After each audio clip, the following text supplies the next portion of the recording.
aby sme pod ustavičnou ochranou Tvojej moci vzdávali slávu Tebe, Otcu i Synu i Svätému Duchu, teraz i vždycky i na veky vekov.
Nech sa Pán Boh rozpomenie vo svojom kráľovstve na nášho svätého otca veľkňaza Všeobecnej cirkvi Františka rímskeho pápeža,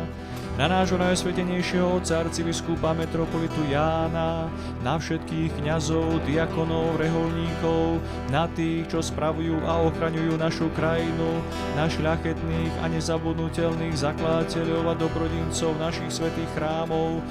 i na všetkých vás, pravoverní kresťania, teraz i vždycky i na veky vekov.